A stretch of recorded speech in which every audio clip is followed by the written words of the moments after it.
मुझे गाड़ी की चाबी लाकर दो, मुझे बहुत ज़रूरी काम के सिलसिले में जाना है। उसने नौकर को इशारा किया तो वो कमरे में जाने की बजाय खामोशी से अपने मालिक के चेहरे को देखने लगा। चेहरे पर डर और परेशानी के हाव भाव साफ नजर आ रहे थे। हेलो, मैं तुमसे बात कर रहा हूँ। कहाँ खोए हुए हो? मैं तुम्हें कुछ कह रहा हूँ, जाओ जाकर मेरी गाड़ी की चाबियाँ लेकर आओ, मुझे कहीं जाना है। उसने हैरत से नौकर के परेशान चेहरे को देखा। इससे पहले तो ऐसा कभी नहीं होता था।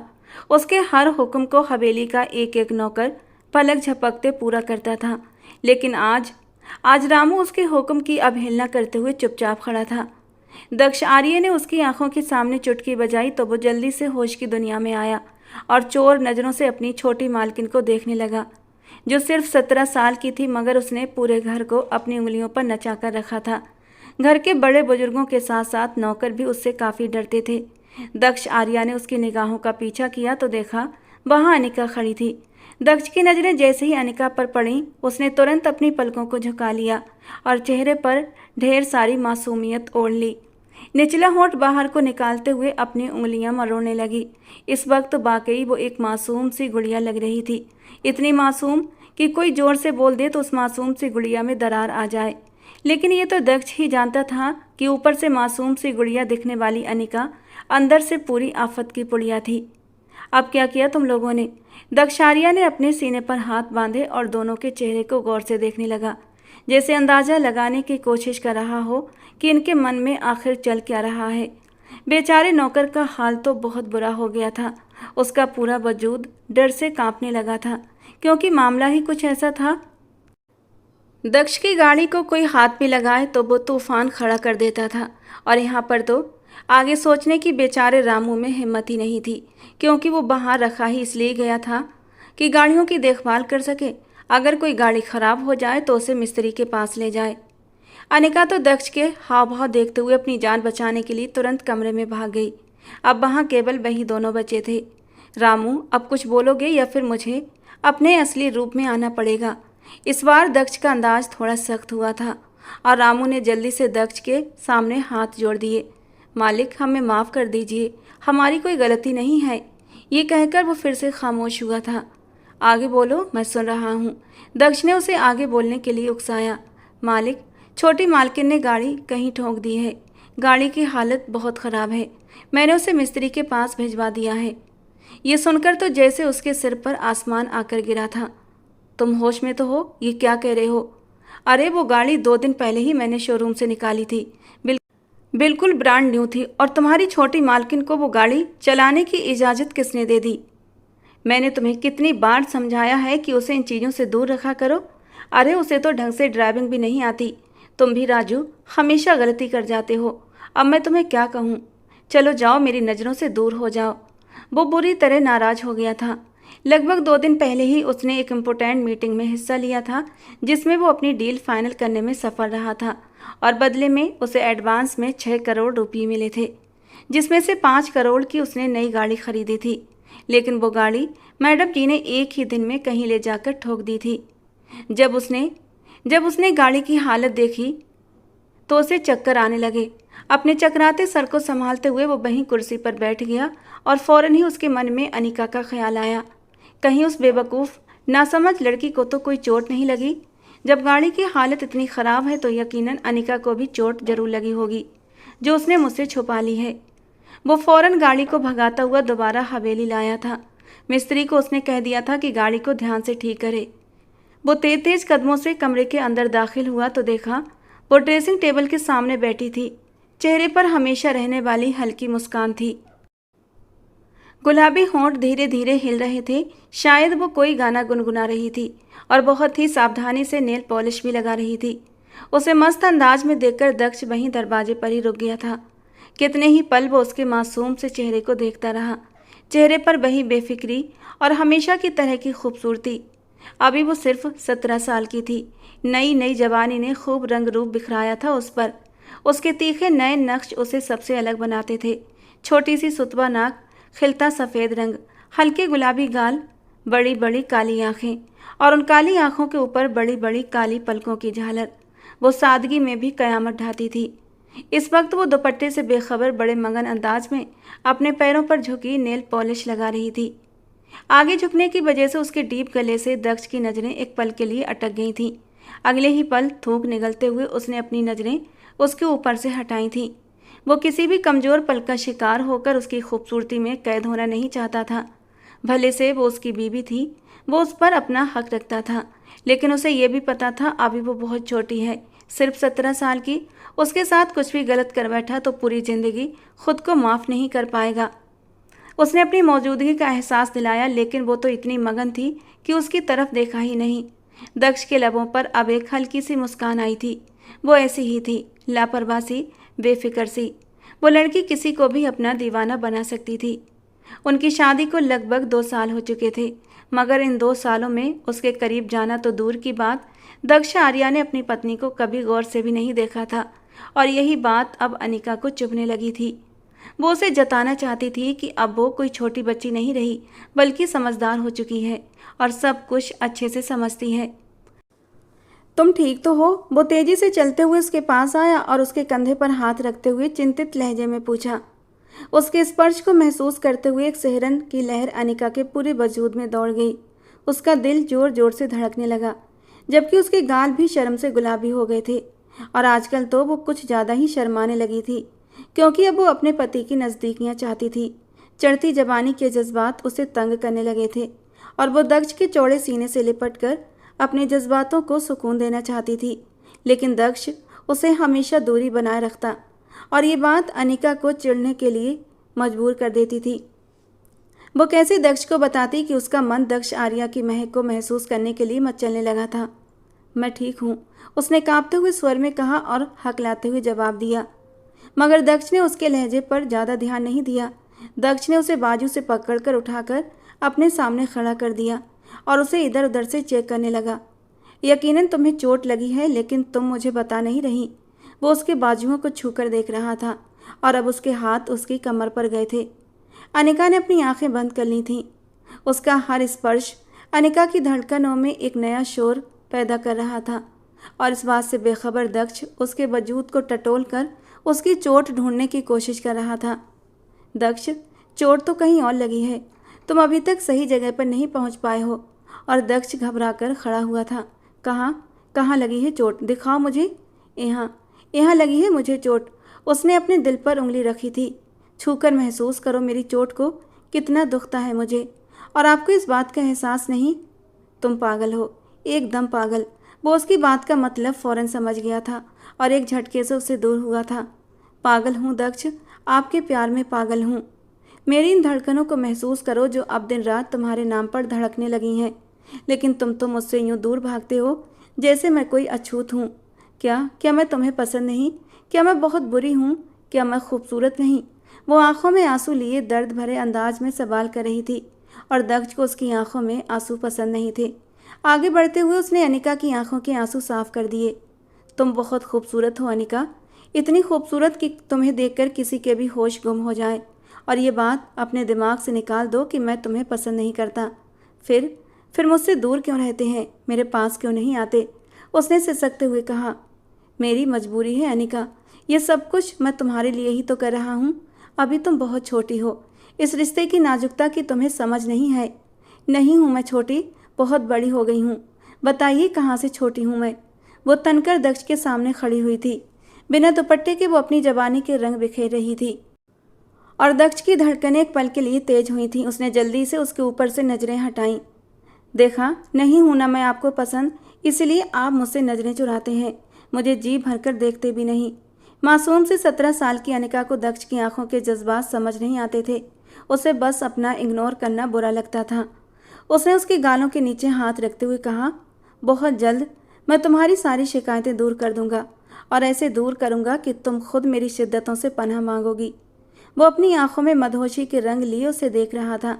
लेकिन बस इसके लिए तुम्हें थोड़ा सा इंतजार और करना पड़ेगा। फिलहाल तो अपना बहुत ज़्यादा ध्यान रखा करो। अगर मैं तुम्हें किसी चीज़ से मना करता हूँ तो वो तुम्हारी भलाई के लिए ही करता हूँ, लेकिन इसका ये मतलब नहीं कि तुम हर चीज़ में प्रयोग करने लगो। ये जीवन प्रयोगों की भेंट नहीं चढ़ाया जा सकता, ये बहुत ही अनमोल है। वो उसे और भी कई बातें समझा रहा था, लेकिन उसका ध्यान तो बस उसके हाथ पर अटका हुआ था जो इस वक्त अनिका के गालों को छू रहा था।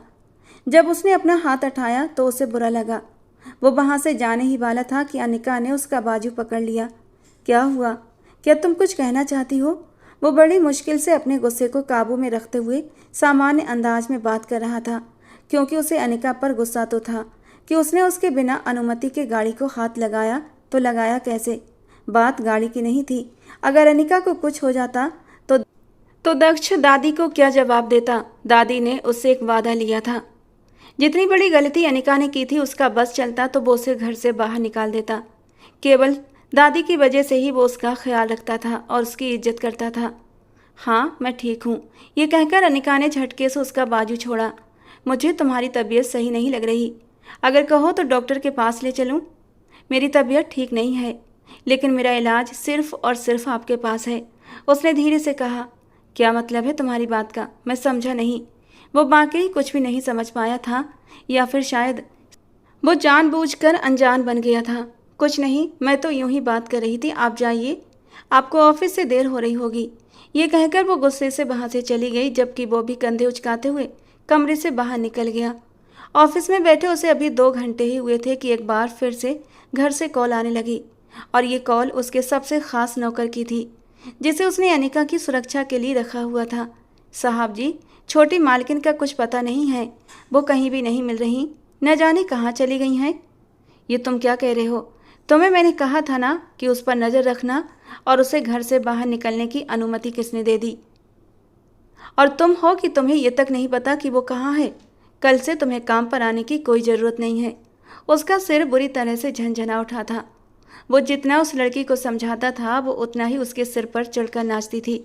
ओह गॉड, मुझे हिम्मत देना, नहीं तो इस बार ये लड़की मेरे हाथों मारी जाएगी। वो मन ही मन उस पर गुस्सा हो रहा था, उसे कोस रहा था। साथ ही उसने अपना मोबाइल ऑन किया और उसकी लोकेशन डिटेक्ट करने लगा। दरअसल उसने अनिका के मोबाइल में एक छोटी सी डिवाइस कनेक्ट की हुई थी, जिससे वो ये जान सकता था कि वो इस वक्त कहाँ पर है। मगर ये क्या, उसका मोबाइल तो घर पर ही पड़ा हुआ था। उस दिन मौसम भी बहुत ख़राब था, तेज़ हवाएं चल रही थीं और आंधी तूफान आने का अंदेशा था। वहीं वो लड़की गाड़ी लेकर बाहर निकल चुकी थी। एक गाड़ी को तो वो बर्बाद ही कर चुकी थी और अब लग रहा था कि दूसरी भी उसके हाथों से निकल जाएगी। उसने अपनी नादान और बेवकूफ़ सी पत्नी के सभी दोस्तों को कॉल कर ली थी, मगर सभी ने ही अनजान होने का नाटक किया। फिर वो हवेली के आसपास के इलाकों में उसे ढूंढने के लिए निकल गया था, और लगभग 4 घंटों की मेहनत के बाद वो उसे एक चाय के होटल में बैठी मिली। वो बहुत ही सुकून से चाय पी रही थी, इस बात से बिल्कुल बेखबर कि उसके सामने वाली टेबल पर बैठे हुए कुछ आवारा लड़के उसे अजीब नज़रों से देख रहे थे, और ये सब देखकर दक्ष आर्या का खून खौल उठा था। वो गुस्से से लपकता हुआ वहां पहुंचा और एक लड़के का कॉलर पकड़कर उसके चेहरे पर जोरदार मुक्का मार दिया। वो मानसिक रूप से तैयार नहीं था, इसलिए लड़खड़ाता हुआ जमीन पर गिर गया। ये देखकर बाकी लड़के भी चौंक गए थे। इस अजनबी ने बिना कुछ कहे सुने उसके दोस्त पर हाथ उठा दिया था। आखिर क्यों? तेरी इतनी हिम्मत कि तू मेरे दोस्त पर हाथ उठाए? दूसरे लड़के ने कहा और खड़ा हुआ, लेकिन दक्ष ने उसका हाथ भी पकड़ लिया और उसे भी अच्छे से धुन कर रख दिया। थोड़ी ही देर में वो वहाँ बैठे सभी लड़कों को सबक सिखा चुका था। अनिका, जो सिर्फ एक रोमांच के लिए घर से निकली थी, उसके बहमो गुमान में भी नहीं था कि दक्ष आर्या उसे ढूंढता हुआ यहाँ पहुँच जाएगा। अब की बार वो अपनी पत्नी के पास आया और जोर से टेबल पर हाथ मारा। मैंने तुम्हें क्या समझाया था अनिका? जब तुम मेरे घर आओगी तो तुम्हें अपने पिछले सारे तौर तरीके छोड़ने होंगे, अपनी सारी आदतों को कुर्बान करना होगा। मुझे बहुत अच्छे से पता है कि तुम्हारे बाप ने तुम्हें बहुत ज़्यादा आज़ादी दे रखी थी, इतनी कि उन्हें यह भी परवाह नहीं होती थी कि उनकी बेटी कहाँ है और कहाँ समय बिता रही है। मगर माफ़ करना, मैं तुम्हें इतनी आज़ादी नहीं दे सकता। तुम मेरी पत्नी हो, मेरी इज्जत हो, और जब तक मेरी ज़िंदगी में रहोगी तब तक मेरा फ़र्ज है कि तुम्हारी रक्षा करूं। अब तुम खुद चल रही हो या फिर मैं तुम्हें खींचते हुए ले जाऊं? आखिरी बात उसने दांत भींचते हुए कही थी, तो वो तुरंत उठी और भागती हुई गाड़ी की तरफ बढ़ गई। दक्ष आर्या ने एक नज़र उसकी लाई हुई गाड़ी पर डाली थी। भगवान का शुक्र था कि गाड़ी की हालत बिल्कुल ठीक थी। तुम रात के इस पहर यहाँ क्या कर रही थी, और पिछले 4 घंटे से कहाँ घूमती रही हो? मुझे सच सच बताओ। मैं सागर और बाकी लोगों के साथ खाना खाने आई थी। ये वही है ना जो तुम्हारे कॉलेज के दोस्त थे? ये सुनकर उसने शर्मिंदगी से सिर झुका लिया। मैंने तुम्हें क्या कहा था कि तुम अपने सारे मेल फ्रेंड्स से सारे रिश्ते तोड़ दोगी, तो फिर ये सब क्या है? क्या तुमने मुझे बेवकूफ़ समझ रखा है, या तुम्हें लगता है मुझे उल्लू बनाना बहुत आसान है? वो गुस्से से दहाड़ा।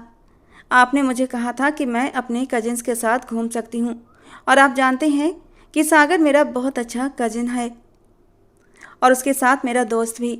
वो धीमे स्वर में बोली थी। तुम्हारा जो कजिन, वो कैसा कजिन है मैं अच्छे से जानता हूँ। तुम्हारी माँ की सहेली का बेटा, यही ना? तुम उसकी माँ को मौसी कहती हो तो वो तुम्हारा कजिन हो गया। Very funny. कान खोलकर सुन लो, वो मेरे सीने पर एक बोझ की तरह है। वो गुस्से से चीख पड़ा। अनिका आंखें फाड़े दक्ष के इस गुस्से भरे स्वरूप को देखती रही। वो उस पर गुस्सा कर रहा था और उसे बिल्कुल भी बुरा नहीं लग रहा था, बल्कि उसके दिल में एक मीठी सी लहर उठी थी। वो उस पर अपना हक जता रहा था और ये अनिका को अच्छा लगा था। और यही सोचते हुए इस गंभीर स्थिति में भी उसे हंसी आ गई थी, और यही उसकी सबसे बड़ी गलती साबित हुई। उसकी हंसी दक्ष आर्या के गुस्से को और भी हवा दे गई थी। दक्ष ने झटके से गाड़ी रोकी। क्या हुआ, आपने गाड़ी क्यों रोक दी? उसने मासूमियत से अपने पति के चेहरे की ओर देखा, जो उससे लगभग 10 साल बड़ा था। गाड़ी से नीचे उतरो। क्या मतलब? गाड़ी से उतर जाऊं? लेकिन बाहर कितना अंधेरा है, इस वक्त तो बाहर निकलना ठीक नहीं होगा। मैं तो बाहर नहीं जा रही। उसने अपने बाजू लपेटे और सीट के सहारे टिक कर बैठ गई। मैं तुमसे सलाह नहीं ले रहा, बल्कि मैं तुम्हें आदेश दे रहा हूँ कि अभी और इसी वक्त गाड़ी से नीचे उतरो। और मैं तुम पर गुस्सा कर रहा हूँ और तुम्हें मेरे गुस्से की परवाह नहीं, उल्टा तुम मुझ पर हंस रही हो। आप मेरे साथ ऐसा नहीं कर सकते। उसके चेहरे की हवाइयाँ उड़ गई थीं और उसका शरीर डर से कांपने लगा। अगर तुम्हें सबक सिखाने के लिए मुझे ये सब करना पड़े तो मुझे कोई आपत्ति नहीं। तुम खुद गाड़ी से उतर रही हो या मैं तुम्हें धक्का देकर उतारूं? चिंता मत करो, हवेली यहाँ से 15 मिनट की दूरी पर है। अगर तुम पैदल आओगी तो मुश्किल से 25 मिनट लगेंगे। शर्त यह है कि रास्ते में किसी जंगली जानवर से सामना न हो जाए, वरना फिर सिर्फ तुम्हारी हड्डियाँ ही मिलेंगी।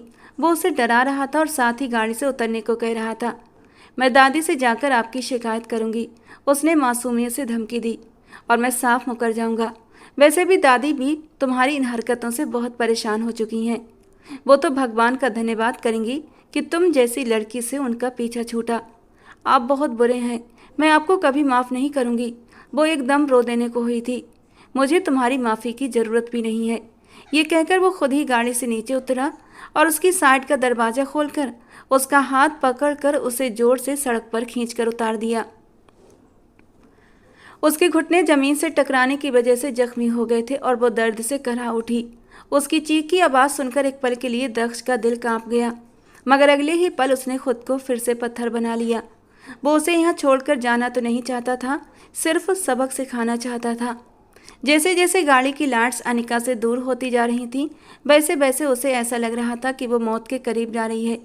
उसके जाने के बाद अनिका ने छोटे छोटे कदम आगे बढ़ाने शुरू कर दिए, मगर उसकी आंखों के सामने अंधेरा छा गया और वो बेहोश होकर वहीं सड़क पर गिर चुकी थी। पैर फिसलने की वजह से वो नीचे जंगल की ओर लुढ़कती चली गई। दक्ष अभी सिर्फ 3 मिनट की ड्राइविंग पर ही आगे गया था कि अचानक उसका दिल घबराने लगा और अनिका का डरा हुआ चेहरा उसकी आंखों के सामने घूमने लगा। ये मैं क्या कर रहा हूँ? मैं भी तो बच्चों जैसी हरकत कर रहा हूँ। रात के इस पहर एक जवान लड़की जो मेरी पत्नी भी है, उसे सड़क के बीचों बीच छोड़ देना क्या किसी मर्द को शोभा देता है? कहीं ऐसा ना हो उसे कोई गलत इंसान मिल जाए। यही सोचकर उसने तुरंत अपनी गाड़ी रिवर्स की थी, मगर जब वो वहाँ पहुँचा तो दूर दूर तक अनिका का नामो निशान नहीं था। जंगल में सियारों के चिल्लाने की आवाज़ें आ रही थीं। जीवन में पहली बार दक्ष डर गया था, और वो भी छोटी सी लड़की के खो जाने पर। वो ऊंची आवाज़ में उसका नाम पुकारने लगा, लेकिन अनिका तो होश और चेतना से कोसों दूर जंगल के बीचों बीच पड़ी थी। हे भगवान, ये मैंने क्या कर दिया? पता नहीं वो मासूम नादान कहाँ चली गई है। वो लगभग पूरे 3 घंटे तक उसे ढूंढता रहा और इन 3 घंटों में उसकी सांसें सूख चुकी थीं। उसने अपने एक पुलिस अधिकारी दोस्त को भी कॉल कर लिया था और अब वहाँ पुलिस भी उसकी मदद के लिए मौजूद थी। थोड़ी ही देर बाद एक आदमी के चिल्लाने की आवाज़ आई थी। सर जी, यहाँ पर एक लड़की बेहोश पड़ी है, देखिए कहीं यही तो नहीं जिसे हम ढूंढ रहे हैं। ये सुनकर दक्ष वहां भागता हुआ गया और जब सामने पड़ी हुई बेहोश अनिका को देखा तो उसके दिल को राहत मिली थी। मानो उसे नई जिंदगी मिल गई हो। उसका दिल खुशी से भर गया था और वो खुद भी उस खुशी को समेट नहीं पा रहा था। उसने तुरंत अनिका को अपनी बाहों में उठाया और उसे अस्पताल लेकर भागा। वो डर और सदमे की वजह से बेहोश हो गई थी। जब अनिका को होश आया तो उसने देखा दक्ष उसके बहुत करीब बैठा है। दक्ष ने उसका हाथ मजबूती से पकड़ रखा था और अपना सिर उसके हाथों के पास झुकाया हुआ था। अनिका के दिल में गहराई से इच्छा जागी कि वो उसके बालों में उंगलियां फिराए और उसके स्पर्श को महसूस करे, मगर इससे पहले कि वो अपनी इच्छा पूरी करती, दक्ष ने अपना सर ऊपर उठा लिया। उसकी आंखें नींद की कमी की वजह से लाल थीं और चेहरे पर एक अजीब सी बेचैनी फैली हुई थी। मगर जैसे उसने अनिका को होश में देखा उसकी बेचैनी खत्म हो गई और आंखों में खुशी की लहर दौड़ गई। चेहरा एकदम से खिल उठा था। भगवान का लाख लाख धन्यवाद कि तुम होश में आ गई। उसने अपने ईश्वर का धन्यवाद किया और फिर सीधा मंदिर चला गया। वो अब भी अनिका को एक छोटी बच्ची ही समझता था और उसी कारण वो उसे बच्चों की तरह ट्रीट करता था, जबकि अनिका को ये सब पसंद नहीं था। वो उसके साथ एक सच्चा वैवाहिक जीवन शुरू करना चाहती थी, एक वैवाहिक संबंध चाहती थी, मगर अपने मुंह से ये कहने में भी उसे शर्म आती थी। वो जानबूझकर ऐसी ऐसी हरकतें करती थी जिससे वो दक्ष की नज़रों में बनी रहे और वो उसकी ओर आकर्षित हो। इसीलिए इन दिनों वो अपने पति को अपने पीछे लगाए हुए थी, लेकिन वो भूल गई थी कि ऐसी हरकतों से वो सिर्फ अपने पति को परेशान कर सकती है और कुछ नहीं। जब वो दोबारा कमरे में लौटा तो उसने अनिका की आंखों में एक अलग ही चमक देखी जो उसने आज से पहले कभी नहीं देखी थी। वो उसे एक संकेत दे रही थी। दक्ष उसे अच्छे से समझ चुका था, मगर उसकी सेहत और उसकी स्थिति को देखकर वो खामोश था। ये बात तो उसे भी पता थी कि अनिका चाहती है कि वो उसे अपनाए और उनके बीच पति पत्नी का रिश्ता बने, लेकिन वो डरता था कि कहीं वो उस मासूम सी जान पर ज्यादती न कर बैठे। वो उसके 20 साल के पूरे होने का इंतजार कर रहा था और चाहता था कि इस दौरान अनिका भी धैर्य रखे और अपनी पढ़ाई पर ध्यान दे। जब वो उसके पास गया तो अनिका ने मुंह फेर लिया और बिस्तर की साइड की ओर बैठ गई। मैं आपसे नाराज हूँ, मुझसे आपसे कोई भी बात नहीं करनी है। ठीक है, तुम मुझसे नाराज हो जाओ और मैं तुम्हें 100 बार मनाने के लिए तैयार हूँ, लेकिन भगवान के लिए इन दवाइयों से नाराज मत होना। अगर ये दवाइयाँ नहीं खाओगी तो जल्दी ठीक नहीं हो पाओगी। मुझे जल्दी ठीक होने का कोई शौक़ भी नहीं है, क्योंकि जल्दी ठीक होकर भी मुझे आपका ही हुक्म मानना है और आपकी दी हुई सजाएं सहनी होंगी। मुंह फुलाकर शिकवा करते हुए इस वक्त वो सीधा दक्ष के दिल में उतरती जा रही थी और दक्ष के लबों पर एक शरारती मुस्कान आई थी। मेरा इतना ख्याल रखना, तुम मेरी सजा कह रही हो, तुम ना समझो। सजा तो वो होगी जो तुम मुझसे चाहती हो। नाजुक सी जान है तुम्हारी, मुझे सह नहीं पाओगी। वो उसकी आंखों में आंखें डालकर शरारत से बोला था और अनिका का दिल जोरों से धड़क उठा था। पूरे 17 साल और पूरे 10 महीने की हो चुकी हूँ, अगले 2 महीने में 18 की हो जाऊंगी और आप अभी तक मुझे छोटा ही समझते हैं। इस बार दक्ष खिलखिलाकर हंस पड़ा था। 17 की तो ऐसे कह रही हो जैसे 27 की हो गई हो। सारे बेकार के ख्याल दिमाग से निकाल दो और पूरे 3 साल और इंतजार करो।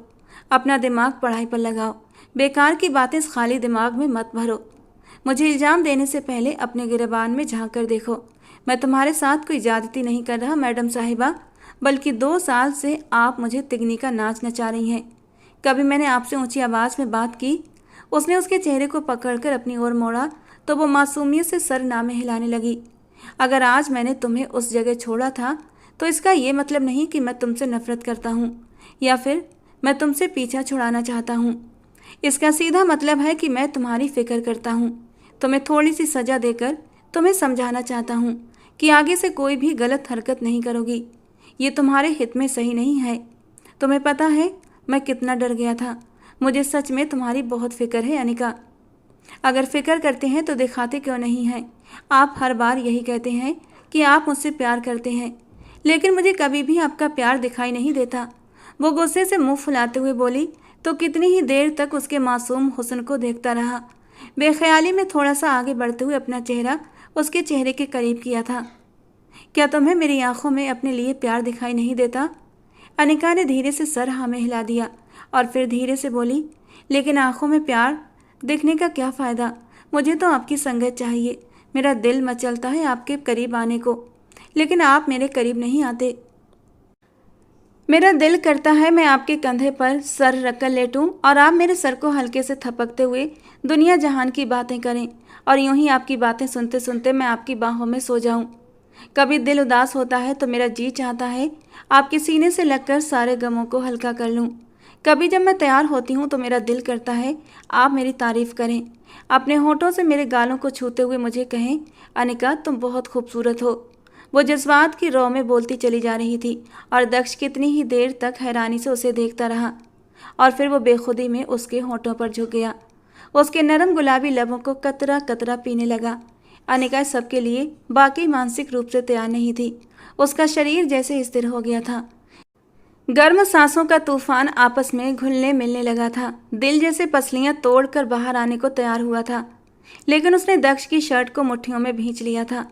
एक सुकून अपने वजूद में उतरता हुआ महसूस कर रही थी। दक्ष, जो पिछले 2 सालों से अपने जज्बातों को संभाले हुए था, जब अपनी नाजुक सी पत्नी की संगत को महसूस किया तो जज्बात बुरी तरह बहकने लगे थे। जो नरमी से उसका रसपान कर रहा था अब उसमें धीरे धीरे शिद्दत आने लगी थी। वो उसके नाजुक से लबों को बुरी तरह लाल कर चुका था और फिर आखिरकार दक्ष आर्या को अपनी नाजुक सी पत्नी पर तरस आ गया। जब वो उसके होठों से अलग होकर साइड में हटा तो वो गहरी गहरी सांसें लेने लगी। उसके गाल शर्म से गुलाबी हो गए थे, जबकि वो अब शांत भाव से निचला होंठ दांतों से दबाते हुए आंखों में शरारत लिए अपनी पत्नी का ये अनोखा रूप देख रहा था। जरा सी गुस्ताखी पर तुम्हारी ये हालत है और बात करती हो शादीशुदा रिश्ते की शुरुआत करने की। जानती भी हो उसमें क्या कुछ करना पड़ता है। बात सिर्फ लबों तक नहीं रहती, इससे आगे तक जाती है। जब पूरा का पूरा मेरी शिद्दतों को सहोगी तो पता नहीं तुम मुझे कैसे बर्दाश्त करोगी। वो उसे सिर से पांव तक देखते हुए मदहोश लहजे में बोला था तो उसने तुरंत अपनी नज़रें फेर लीं। दिल की धड़कनें अब तक काबू में नहीं थीं। वो दक्ष के नरम गरम होठों का स्पर्श अभी भी अपने होठों पर महसूस कर रही थी। अगर वो अस्पताल के कमरे में न होती तो वो दक्ष से लिपट जाती, उसकी पनाहों में सिमट जाती, लेकिन उसने खुद पर काबू पाया था। आपको अपना कोई भी रूप दिखाने की ज़रूरत नहीं है, कांपते लबों से कहते हुए उसने अपने चेहरे की लाली छिपाने के लिए मुंह फेर लिया था और ये सुनकर वो ठाका मारकर हंस पड़ा था। मगर मुझे तो लग रहा था कि मेरी प्यारी सी छोटी सी नाजुक सी बीबी अब इस सब के लिए मानसिक रूप से तैयार हो चुकी है। मगर मुझे नहीं पता था हमारी मैडम साहिबा तो सिर्फ बड़ी बड़ी बातें करने की काबिलियत रखती हैं। ठीक है, जब तुम खुद को मानसिक रूप से तैयार नहीं कर पाई हो तो मैं दोबारा तुम्हारे करीब नहीं आऊँगा। और अनिका का दिल धड़क उठा था। वो तो दोबारा से दक्ष की संगत को महसूस करना चाहती थी। नहीं, अब ऐसी भी कोई बात नहीं है, वो एकदम चिल्लाकर बोली। मगर फिर खुद ही अपनी गलती का एहसास हुआ कि उसे ऐसा कुछ नहीं कहना था और वो पूरी तरह से चुप हो गई। अच्छा चलो जल्दी से ये दवा खा लो, फिर तुम्हें घर ले चलते हैं। घर वाले भी तुम्हारे लिए बहुत ज़्यादा परेशान हो रहे हैं। मुझे तो लगा था जितना तुम सबको तंग करती हो वो तो शुक्र मनाएंगे कि तुम घर पर नहीं हो, मगर दादी कोई 50 बार तुम्हारे बारे में पूछ चुकी हैं। वो प्यार से उसे दवा खिलाकर पानी पिलाकर लिटा चुका था। हम घर वापस कब जाएंगे? वो घड़ी की ओर देखते हुए बोली। 1 घंटे में डॉक्टर तुम्हें फ्री कर देंगे, लेकिन मैं सोच रहा हूँ कि हम सुबह घर चलेंगे क्योंकि अभी बहुत रात हो चुकी है। नहीं नहीं, मुझे अभी घर जाना है। वो उसके सामने ही बैठ गया और उसके चेहरे को गहराई से देखने लगा। कुछ देर पहले की गई शरारत की लाली अब भी उसके गालों पर थी। होठों की हल्की लालिमा दक्ष की शिद्दत की गवाही दे रही थी। वो उसकी निगाहों से बहुत ज़्यादा कंफ्यूज हो रही थी। अनिका, मैं चाहता हूँ मेरी 5 बेटियाँ हों और पांचों तुम्हारी जैसी हों। और ये सुनकर तो उसकी आंखें बाहर आने को तैयार हुई थीं। पहले तो कभी उसने किसी बच्चे का नाम तक नहीं लिया था, बल्कि उसने ऐसी कोई बात ही नहीं की थी। और आज वो पूरी 5 बेटियों की बात कर रहा था। कहीं पांचों का चेहरा इस वक्त उसकी आंखों के सामने घूम गया था और उसका सिर चकरा कर रह गया। हे भगवान, मुझे हिम्मत देना, वो मन ही मन बोली थी। मैं सोच रहा हूँ कि हम लोग अब जल्दी ही अपना फैमिली प्लानिंग शुरू कर दें, क्योंकि देखो बहुत वक्त बीत चुका है। मैं तो 27 का हो चुका हूँ। अगर 2 साल बाद मेरा बच्चा पैदा होता है तो जब तक वो जवान होगा मैं तो बूढ़ा हो जाऊँगा। वो जानबूझकर ये बातें कर रहा था और साथ ही साथ उसके चेहरे के हाव भाव भी देख रहा था। वो तो सोच भी नहीं सकता था कि उसे तंग करते हुए दक्ष आर्या को इस हद तक मजा आएगा। प्लीज़ आप इस तरह की बातें मत करें, मेरा दिल घबराने लगता है। वो परेशानी से अपने हाथ मसलते हुए बोली। मेरी जान, बातों से दिल घबराता है। जब मैं ये सब कुछ हकीकत में करूँगा तब तो तुम बेहोश ही हो जाओगी। बस इसीलिए थोड़ा सा तुम्हें इस रिश्ते को समझने के लिए और वक्त देना चाहता हूँ, ताकि तुम मानसिक रूप से हर चीज़ के लिए तैयार रहो। और ये सुनकर वो नज़रें चुराने लगी। लगभग 1 घंटे बाद वहाँ डॉक्टर आ चुकी थी और उसने उसे सख्ती से हिदायत दी थी कि चाहे कुछ भी हो जाए, अब तुमने किसी भी चीज़ की टेंशन नहीं लेनी और ना ही किसी चीज़ के लिए परेशान होना है। और अगर ये तुम्हें टेंशन दे तो तुम मुझे बताना। और तब उसका ये राज भी उजागर हो गया कि डॉक्टर उसके पति की बचपन की दोस्त भी है। अब ये जानने के बाद उसका मुंह एक बार फिर से गुस्से से फूल गया। वो डॉक्टर से भी सीधे मुंह बात नहीं कर रही थी, जबकि डॉक्टर माला ने दक्ष आर्या से सवाल कर ही दिया। यार, तुम तो यूनिवर्सिटी में किसी को भी मुंह नहीं लगाते थे, बल्कि कॉलेज में भी तुम्हारी कोई लड़की दोस्त नहीं थी। ऐसा क्या हो गया कि तुमने एक छोटी सी कम उम्र लड़की को अपनी ज़िंदगी में शामिल कर लिया, जबकि तुम तो कहते थे कि तुम एक बहुत ही मैच्योर लड़की को अपनी ज़िंदगी में शामिल करोगे। ये सुनकर अनिका गौर से दक्ष के चेहरे की ओर देखने लगी। उसे लग रहा था कि वो कह देगा कि ये सब कुछ घर वालों ने ज़बरदस्ती करवाया है, वरना वो अनिका की जात में कोई दिलचस्पी नहीं रखता। थोड़ी इस तरह डॉक्टर के सामने उसकी इज्जत अफजाई हो जाएगी। मगर हैरानी का झटका उसे उस वक्त लगा जब दक्ष आर्या ने उसके कंधों के आसपास अपने बाजू लपेटे और प्यार भरे अंदाज में बोला, मोहब्बत पर इंसान का कोई जोर नहीं होता डॉक्टर माला। मोहब्बत इंसान को किसी से भी हो सकती है और किसी भी वक्त हो सकती है। मैंने जब इस लड़की को पहली बार देखा था तो पहली ही नज़र में मैं इसका दीवाना हो गया था, और दूसरी तरफ मेरी दादी की भी यही ख्वाहिश थी, तो बस मैंने अपनी मोहब्बत और अपनी दादी की ख्वाहिश को अहमियत दे दी। वाह यार, तुम्हारे लिए तो मुझे बहुत खुशी हो रही है, वो मुश्किल से मुस्कुराते हुए बोली थी, क्योंकि माला का शुमार भी उन्हीं लड़कियों में होता था जिन्होंने दक्ष आर्या को प्रपोज किया था। मगर दक्ष ने सख्ती से मना कर दिया था, और अब उसके पहलू में एक छोटी सी कम उम्र लड़की, नादान लड़की को खड़ा देखकर वो हैरान परेशान रह गई थी, क्योंकि वो लड़की ना तो दक्ष के मुकाबले की थी और ना ही वो पढ़ी लिखी थी। अभी तो वो सिर्फ FSC सेकेंड ईयर में थी। वे दोनों घर वापस आ चुके थे। दक्ष आर्या ने उसे आराम करने के लिए कहा तो वो भी सुकून से अपने बेड पर जाकर लेट गई। सुबह जब वो सोकर उठी तो उसने देखा कि वो उसके बेहद करीब मौजूद था और उसके चेहरे पर झुका हुआ था। ये देखकर उसका दिल धड़क उठा। अगले ही पल उसने अपनी पलकें झुका लीं और उसकी पलकें भी थरथराने लगी थीं। तुम बहुत खूबसूरत हो, इसमें कोई शक नहीं। ये कहकर उसने उसके होठों पर अपना अंगूठा फेरा तो वो शर्माकर साइड में होकर लेट गई। दक्ष आर्या ने उसके कंधों से पकड़कर उसे फिर से अपनी ओर मोड़ा। मैं तुमसे बात कर रहा हूँ। तुम्ही को तो मुझसे शिकायत थी ना कि मैं तुम्हारी कोई बात नहीं सुनता, तुम्हारी तरफ ध्यान नहीं देता और तुमसे प्यार का इजहार नहीं करता। वो अब उससे सवाल करने लगा तो उसकी आंखों में आंसू फैल गए। हाँ, मुझे ये सब महसूस होता था। मुझे लगता था कि शायद दादी की वजह से मजबूरी में आपने ये शादी कर ली है, मगर बहुत जल्द आप मुझे अपनी ज़िंदगी से निकाल देंगे और अपनी उम्र की ही किसी मैच्योर लड़की से शादी कर लेंगे, क्योंकि मैं तो बेवकूफ़ हूँ। तुम्हारे साथ कदम से कदम मिलाकर नहीं चल सकती। तुम्हारे सामने एक छोटी सी बच्ची लगती हूँ। लोग हमारे रिश्ते को लेकर बातें बनाते हैं और बस अपनी इज्जत बनाए रखने की खातिर आप मुझे छोड़ देंगे, उसने टूटे हुए लहजे में कहा। तो दक्ष आर्या ने बेतहाशा अनिका के होंठों पर उंगली रख दी। आज तो ये बात कह दी है, लेकिन दोबारा कभी मत कहना। मैं मर सकता हूँ लेकिन तुम्हें कभी भी खुद से दूर नहीं कर सकता। तुम मेरे लिए मेरी पूरी दुनिया हो, तुम मेरी ज़िंदगी हो, और मैं कैसे अपने ही हाथों अपनी ज़िंदगी को ख़त्म कर सकता हूँ। तुम जानती हो हमारी शादी कैसे हालातों में हुई थी। ऐसे हालातों में शादी होना बहुत बड़ी बात होती है, और उससे भी बड़ी बात होती है उस शादी का ज़िंदगी भर निभा लेना। उसकी बात सुनकर वो फिर से अपने अतीत में खो गई। वो उस वक्त 15 साल की एक मासूम कली थी जो अपनी ज़िंदगी में खुश थी, मगन थी। जवानी की दहलीज पर कदम रख दिया था, लेकिन बचपना अभी तक नहीं गया था। छोटे बच्चों के साथ हल्ला गुल्ला करना, चॉकलेट आइसक्रीम खाना उसके पसंदीदा शौक हुआ करते थे। घर में तो एक पल के लिए भी नहीं टिकती थी। स्कूल से आते ही बैग एक तरफ फेंका और बाहर गली मोहल्ले के बच्चों में हल्ला गुल्ला करने निकल जाती थी। उसकी माँ उसे पीछे से रोकती रह जाती। अनिका, अब तुम बड़ी हो रही हो, ख्याल रखा करो बेटा। इस तरह लड़कियां बाहर लड़कों के साथ खेलती अच्छी नहीं लगती।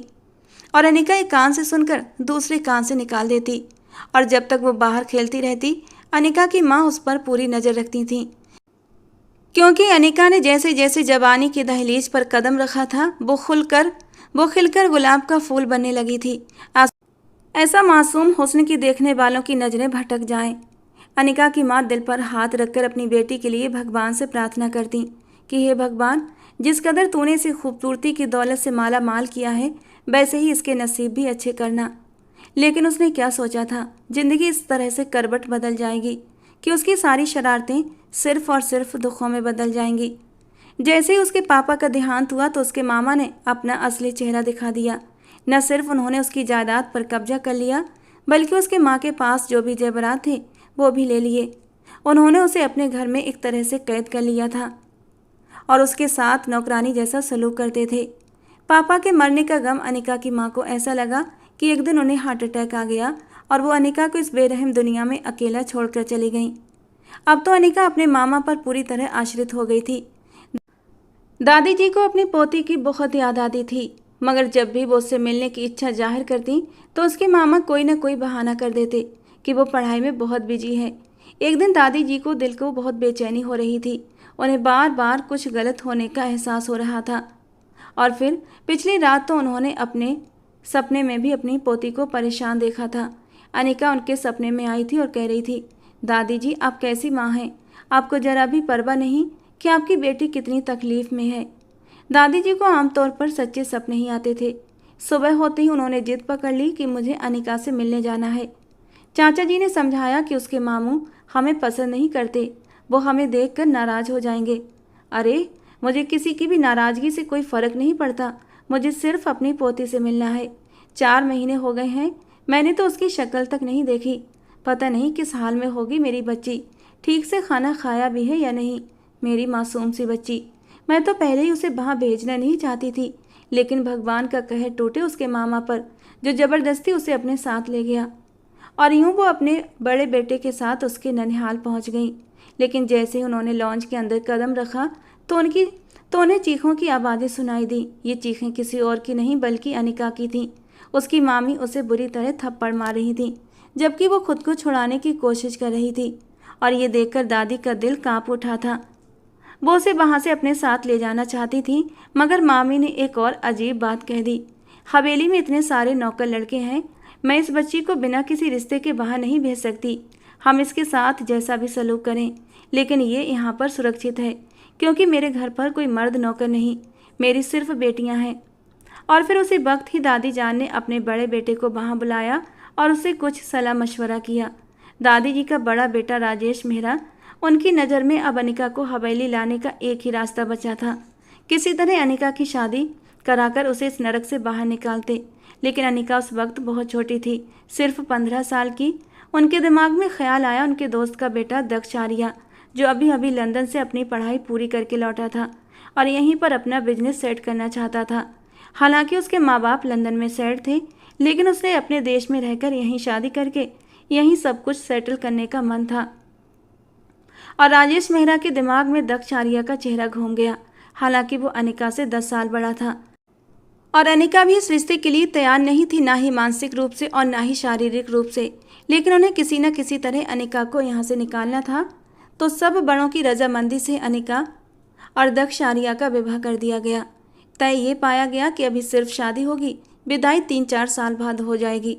दक्ष आर्या, जो अपने बिजनेस को खड़ा करने की भागदौड़ में लगा हुआ था, ये सब देखकर बहुत ज़्यादा परेशान हो गया। राजेश अंकल ने जब उससे पूछा था तो वो चाहकर भी मना नहीं कर पाया, क्योंकि राजेश अंकल के उसके ऊपर बहुत एहसान थे। अनिका के मामा और मामी कुछ ना कर सके और वो अनिका को हवेली ले आए। दादी ने अनिका और दक्ष का कमरा अलग ही रखा था और दक्ष को इस बात पर कोई ऐतराज़ भी नहीं था। अनिका को तो उस समय इतनी समझ भी नहीं थी और उसे इस बात पर कोई ऐतराज़ भी नहीं था। शुरू में तो अनिका को वो एक छोटा बच्चा ही समझता था और वो वाकई एक छोटी बच्ची जैसी ही थी, हद से ज़्यादा शरारती, अपनी मनमानी करने वाली। उसने सबकी नाक में दम कर रखा था। वो दक्ष आर्या के साथ जानबूझकर पंगे लेती थी, उसे तंग करती और परेशान करती। वो गुस्सा तो बहुत होता, मगर आज तक कभी भी उसने अनिका को ऊंची आवाज़ में नहीं पुकारा था। और धीरे धीरे अनिका को अपने रिश्ते का एहसास होने लगा था। हर वक्त गुस्से में रहने वाला, खूबसूरत रौबदार पर्सनालिटी का मालिक दक्ष आर्या उसके दिल पर कब्जा जमाकर बैठ चुका था। ऊपर से उनके बीच बने उस पवित्र रिश्ते का भी असर था कि वो मन ही मन दक्ष आर्या को पसंद करने लगी थी। उसकी मोहब्बत में पूरी की पूरी डूब चुकी थी, लेकिन दक्ष उसकी तरफ ध्यान नहीं देता था। उसे याद है, एक बार सब लोग शादी पर जा रहे थे। बाकी सारे लोग गाड़ियों में भरकर जा चुके थे। सिर्फ अनिका रह गई थी, क्योंकि उसका जाने का इरादा नहीं था। उसकी तबीयत ठीक नहीं थी। लेकिन दादी ने कहा अनिका इस तरह हवेली में अकेली रहे, यह भी सही नहीं है। इसीलिए दादी ने जाते हुए दक्ष से कहा था कि अनिका को दवाई दिलाकर अपने साथ शादी में ले आना, और दक्ष ने हामी भर ली थी। अनिका को दवाई देकर वो उसे तैयार होने के लिए कहकर चला गया था। करीब आधे घंटे बाद लौटा तो वो अभी भी तैयार नहीं हुई थी।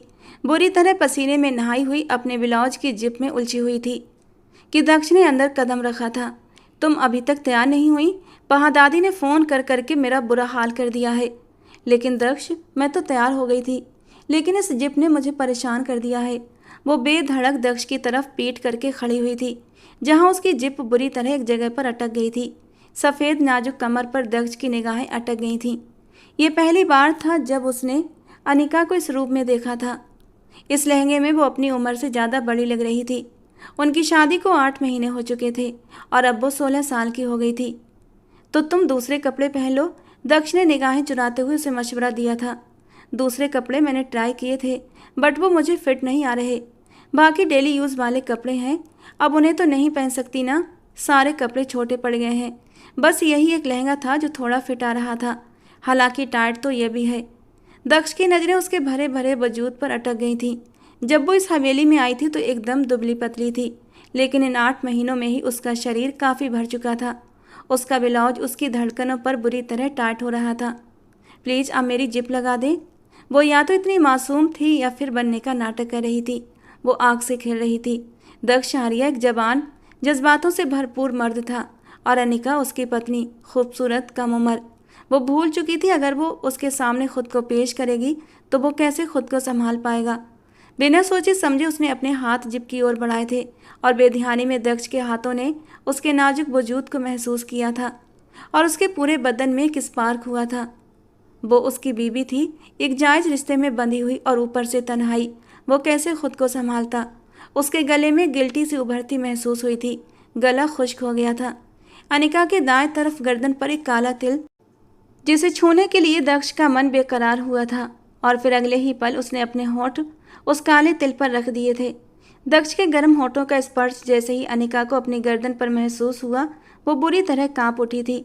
भले वो दक्ष को पसंद करती थी, लेकिन इस तरह दक्ष का उसके करीब आना उसे बुरी तरह अंदर तक जकड़ चुका था। वो बिदक कर उससे दूर हटी थी। दक्ष की आंखों में चमकते मदहोशी के रंग देखकर वो बुरी तरह बदहवास हुई थी। आप जाएं, मैं दूसरे कपड़े पहन लूँगी। बदहवासी से कहते हुए उसने कबर्ड खोलकर कपड़े निकालना शुरू कर दिए थे। दिल पसलियाँ तोड़कर बाहर आने को बेकरार था। उसे अब तक दक्ष के होठों का स्पर्श अपनी गर्दन पर महसूस हो रहा था और दक्ष को अपनी गलती का एहसास हुआ था, बुरी तरह एहसास। अनिका भी सिर्फ 16 की थी और अभी से वो उस पर इस तरह अपने जज्बात लुटाना कहाँ की अक्लमंदी थी। और उसी दिन उसने तय कर लिया था कि वो अपने जज्बातों को कंट्रोल में रखेगा। अपने जज्बात कभी भी अनिका पर जाहिर नहीं होने देगा जब तक कि वो एक समझदार मैच्योर लड़की नहीं बन जाती, जब तक कि इस रिश्ते की नाजुकता को समझने नहीं लगती। अभी वो छोटी थी, इन सब बातों की उसे समझ नहीं थी। वो चुपचाप कमरे से निकल गया और अनिका ने अपने दिल की धड़कनों को मुश्किल से काबू में किया था। चेहरा शर्म से लाल हो चुका था और यही वो पहला स्पर्श था जो उसे दक्ष से मिला था, और वो दक्ष की संगत के लिए अब बार बार मचलने लगी थी, जबकि दक्ष ने अपने कदम रोक लिए थे।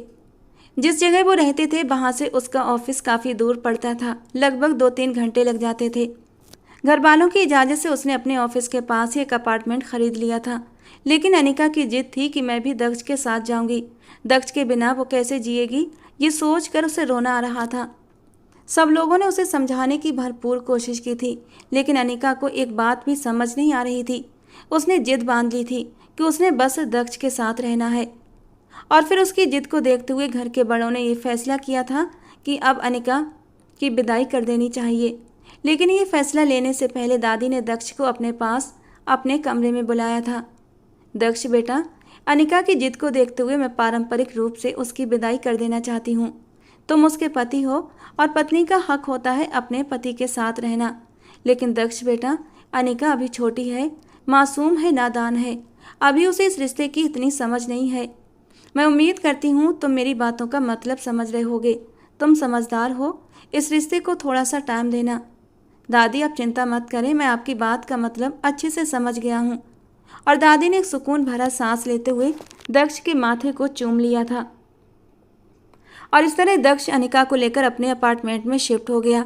कभी कभी वो दोनों मिलकर हवेली जाते थे और काफ़ी सारा वक्त अपनों के बीच बिताते। इस वक्त भी वो हवेली में ही थे। अनिका की तबीयत ठीक न होने की वजह से वो अस्पताल से सीधा अनिका को हवेली लेकर आया था और अभी भी वो एक छोटी सी गुड़िया की तरह उसके बाजुओं में लेटी हुई थी जब दक्ष ने बहुत ही प्यार से उसके माथे को छुआ था। अब दक्ष अनिका से पहले से ज़्यादा ख्याल रखने लगा था। उसकी छोटी छोटी खुशियों का ख्याल रखता, उसे बाहर घुमाने ले जाता, उसे अपने साथ लगाते हुए अपने होने का एहसास कराता। कभी कभी उसके माथे पर अपने होंठ रखते हुए उसे गुड नाइट कहता। और अनिका के लिए तो यही बहुत था। वो यही तो चाहती थी। वो दक्ष को लेकर डर गई थी, इनसिक्योर फील करने लगी थी कि कहीं दक्ष उसे छोड़ न दे। लेकिन दक्ष ने अब उसे धीरे धीरे अपनी मोहब्बत का एहसास दिलाना शुरू कर दिया था, तो उसके दिल में एक सुकून उतर गया था और वो खुश रहने लगी थी। पढ़ाई पर भी ध्यान देने लगी थी। उसके 18वें बर्थडे पर दक्ष ने उसे एक मोबाइल गिफ्ट किया था, जिसे पाकर अनिका बहुत खुश थी। दक्ष का इरादा था कि अनिका इकोनॉमिक्स का कोर्स करे और उसके साथ उसके बिजनेस में उसके साथ कदम से कदम मिलाकर खड़ी रहे। और अनिका को भी कोई आपत्ति नहीं थी। वो खुद भी तो हर कदम पर दक्ष के साथ खड़ी रहना चाहती थी। समय धीरे धीरे गुजरता जा रहा था और फिर पूरा 1 साल और गुजर चुका था। इस 1 साल में बहुत कुछ बदल गया था। बस नहीं बदला था तो दोनों के दिलों में एक दूसरे के लिए प्यार, जो आज भी वैसे ही दोनों एक दूसरे के लिए महसूस करते थे। उस दिन वो ऑफिस से आया तो बहुत तेज बारिश हो रही थी, लेकिन जब अपने अपार्टमेंट में दाखिल हुआ तो अनिका उसे कहीं भी दिखाई नहीं दी थी। उसके मन में बेचैनी ने सर उठाया था। दक्ष का अपार्टमेंट सबसे टॉप पर था। जरूर अनिका छत पर होगी, क्योंकि उसे बारिश का मौसम बहुत पसंद था। लेकिन बारिश का मौसम एंजॉय करते हुए वो भूल जाती थी कि जरा सा भीगने से ही वो बीमार पड़ जाती थी। ये लड़की कभी नहीं सुधर सकती। दक्ष बड़बड़ाता हुआ ऊपर की ओर बढ़ा था और टेरेस पर पहुंचकर उसके लबों पर एक हल्की सी मुस्कान आई थी। उसका ख्याल सही निकला था। वो बारिश में दोनों हाथ फैलाए बारिश को एंजॉय कर रही थी। दक्ष को देखते ही वो वहीं से उछलकर बोली थी, दक्ष प्लीज आओ ना, देखो कितना मज़ा आ रहा है बारिश में। बेवकूफ़ लड़की, अभी तुम्हें मज़ा आ रहा है, थोड़ी देर में ही तुम्हारी छींकें शुरू हो जाएंगी। कुछ नहीं होता दक्ष, प्लीज आओ ना, हम दोनों साथ मिलकर नहाएंगे। और न जाने क्या सोचकर दक्ष भी उसके साथ आकर खड़ा हो गया था। बारिश की बूंदें दोनों को भिगोती जा रही थीं और धीरे धीरे अनिका को ठंड लगने लगी थी। लेकिन उसे दक्ष की संगत में बहुत सुकून मिल रहा था और वो अपनी ठंड को बर्दाश्त करते हुए पूरी तरह बारिश को एंजॉय कर रही थी। लेकिन वो कब तक ठंड को सहन करती? बारिश के पानी से उसे वैसे भी एलर्जी थी। एक जोरदार छींक मारते हुए वो दक्ष के सीने से लग गई थी। कर ली ना तबीयत खराब, चलो अब नीचे। वो उसका हाथ पकड़कर कमरे में ले आया था और टॉवल से उसे सुखाने लगा, साथ ही साथ उसे डांट भी रहा था। अब बस भी कर दो दक्ष, कितना डांटोगे? वो मुंह फुलाते हुए बोली, साथ ही एक छींक और मार दी थी। अब जल्दी से जाकर फ्रेश हो जाओ, मैं तुम्हारे लिए कपड़े निकालता हूँ। उसे बाथरूम की ओर धकेलते हुए बोला और फिर बाथरूम में जाकर गर्म पानी से शॉवर लेते हुए अनिका की जान में जान आई थी। अनिका, ये लो कपड़े, जल्दी से निकलो, मैंने भी नहाना है। उसने दरवाजे पर नॉक करने के लिए हाथ रखा, लेकिन दरवाज़ा अंदर से खुला हुआ था। शायद जल्दबाजी में अनिका उसे अंदर से बंद करना भूल गई थी और दरवाज़ा अंदर को खुलता चला गया। सामने ही अनिका शावर के नीचे खड़ी शावर ले रही थी। दक्ष की नज़र उसके खूबसूरत नाजुक वजूद पर पड़ी तो उसकी धड़कनें धड़क उठी थीं। बेख्तियार उसके कदम अनिका की ओर बढ़े थे। अनिका सांस रोके दक्ष को देख रही थी। अगले ही पल उसने दक्ष की तरफ से अपना रुख फेरा था। एक झटके से अनिका को उसने पीछे से अपने सीने से लगा लिया। उसकी गर्दन से गीले बालों को हटाते हुए वो धीरे धीरे उसकी गर्दन और पीठ पर अपना स्पर्श छोड़ रहा था। जब अनिका 16 की थी तब उसने पहली बार अनिका के लिए अपने दिल में जज्बात महसूस किए थे और आज अनिका 19 साल की हो गई थी। पिछले 3 साल से वो खुद पर पहरे बिठा रहा था, लेकिन आज आज ये पहरे वो खुद तोड़ देना चाहता था। और जब दक्ष के हाथ उसकी नरम धड़कनों पर गए तो अनिका मचलते हुए उसके चौड़े सीने में मुंह छुपा गई थी। उसके कांपते होंठों से दक्ष का नाम निकला था। अनिका प्लीज, अब और नहीं, अब और खुद पर पहरे नहीं बिठा सकता, कहते हुए उसने अनिका को अपनी गोद में उठा लिया था और अंदर कमरे में लाकर बेड पर बिठा दिया और फिर धीरे से उसके होंठों पर झुक गया। धीरे धीरे उसके रस को कतरा कतरा अपने अंदर उतारने लगा। उसके बाद वो उसकी गर्दन पर आया था और वहाँ पर अपनी मोहब्बत के निशान बनाने लगा। वो बुरी तरह मचल रही थी, कभी शर्मा कर उसके सीने में छुप जाती तो कभी चादर को मजबूती से पकड़ लेती। और ये मंजर दक्ष के लिए बहुत ही अनोखा, बहुत ही प्यारा था। उसके दिल में ये ख्वाहिश जागी कि ये पल कभी ख़त्म न हो। क्या तुम इस रिश्ते की शुरुआत के लिए मानसिक रूप से तैयार हो? कहीं ऐसा तो नहीं कि मैं तुम्हारे साथ ज़बरदस्ती कर रहा हूँ? वो एक पल के लिए पीछे हटा और बहुत ही प्यार से उसके चेहरे की ओर देखते हुए पूछा, तो वो तेजी से सर ना में हिला गई। मैं सबके लिए तैयार हूँ दक्ष, क्या तुम मुझे बर्दाश्त कर लोगी? दक्ष ने एक बार फिर से उसकी आंखों में देखते हुए सवाल किया था, तो वो बुरी तरह घबरा गई थी। ये तो मैं नहीं जानती दक्ष, मगर वादा करती हूँ आपको शिकायत का मौका नहीं दूंगी। उसे समझ नहीं आ रहा था कि वो क्या जवाब दे, क्योंकि दक्ष उसे बहुत उलझा रहा था और इस तरह की स्थिति का वो पहले कभी सामना नहीं कर पाई थी। दक्ष ने उसे एक बार फिर से अपनी बाहों में जकड़ लिया और फिर उसने अगले ही पल जल्दी से अपनी शर्ट उतारी थी और फिर से उसके ऊपर झुक गया। अब वो उसके चेहरे के हर रूप को छू रहा था। चेहरे से होते हुए वो उसकी गर्दन पर आया था और फिर उसकी गर्दन से होते हुए वो उसकी मुलायम धड़कनों की ओर धीरे धीरे बढ़ने लगा था और अगले ही पल वो उसके वजूद में जोर से उतर गया था। मीठा मीठा दर्द जो अनिका की आंखों में आंसू ले आया था और उसने जोर से अपने नाखून दक्ष के कंधों पर गड़ाए थे। ये सब कुछ वो बहुत ही धैर्य से सह रहा था, बल्कि दिल ही दिल में वो खुश भी हो रहा था।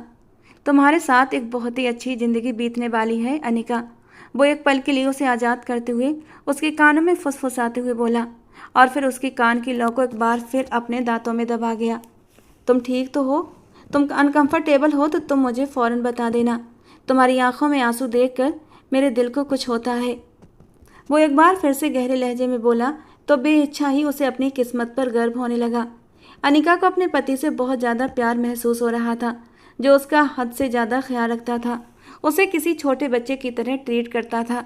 जिस तरह से कोई भी काम करने से पहले छोटे बच्चों से पूछा जाता है, बिल्कुल उसी तरह से वो उससे भी पूछ रहा था।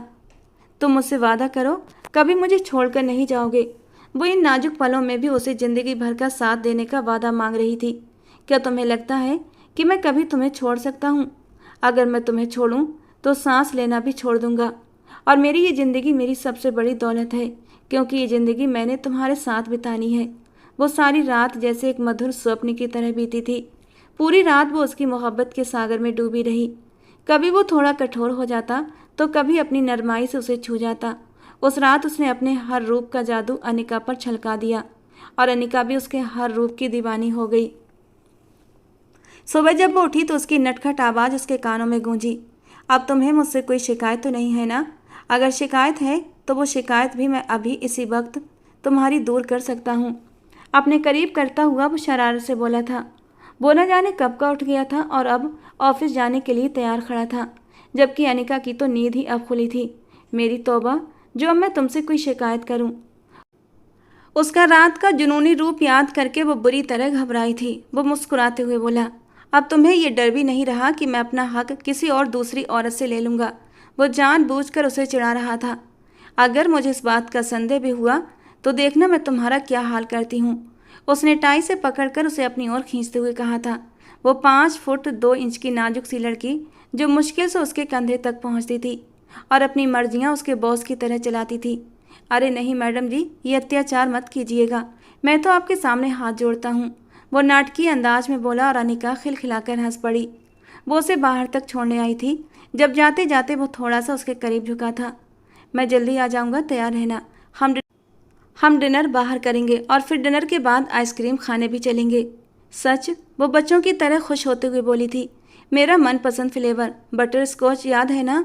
वो बच्चों की तरह खुश हो रही थी, उछल रही थी। और दक्ष ने अपना माथा मसला था। उसकी पत्नी अभी भी बड़ी नहीं हुई थी।